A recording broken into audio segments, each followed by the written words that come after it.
સુરતના સરથાણા વિસ્તારમાં માતા અને 4 મહિનાના માસૂમ દીકરાના મોતની કરુણ ઘટના સામે આવી છે। ત્યાં માતાએ પહેલા પોતાના 4 મહિનાના દીકરાને એસિડ પીવડાવ્યું અને બાદમાં પોતે પણ એસિડ ગટગટાવી આપઘાત કરી લેતા સમગ્ર વિસ્તારમાં ચકચાર મચી ગઈ છે। સુરતમાં ફરી એક હચમચાવી દેતી ઘટના સામે આવી છે। સુરતના સરથાણા વિસ્તારમાં પરિવાર સાથે રહેતી 29 વર્ષીય ધારા નામની મહિલાએ પોતાના 4 મહિનાના દીકરા રિશાન મનીષભાઈ કોટડિયાને એસિડ પીવડાવ્યા બાદ પોતે પણ એસિડ પી લીધું હતું। ઘટના બાદ પરિવારજનો દ્વારા બંનેને તાત્કાલિક સારવાર માટે હોસ્પિટલ ખસેડવામાં આવ્યા હતા, જ્યાં ફરજ પરના તબીબે માતા અને દીકરાને મૃત જાહેર કર્યા હતા। બનાવને લઈ સરથાણા પોલીસ ઘટના સ્થળે પહોંચી તપાસ હાથ ધરી છે।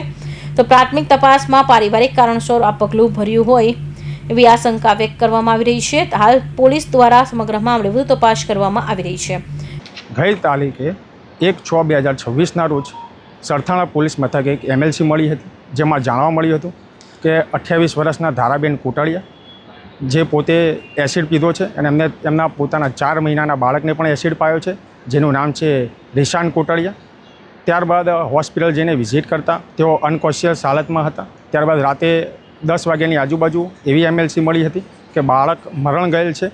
ત્યારબાદ હોસ્પિટલ જઈને ફરિયાદ લેતા ફરિયાદી શ્રી મનીષભાઈ, જેઓ મરણ જનાર છે ધારાબેન કોટડિયા, જેમના પતિ છે, તેમને જણાવ્યું હતું કે તેઓને છેલ્લા 4 વર્ષથી મગજની આંચકીની બીમારી હોય, તેઓ ત્રાસી જઈને આ આપઘાત કરેલ છે તથા બાળકને એસિડ પીવડાવીને એમનું મોત નિપજાવેલ છે।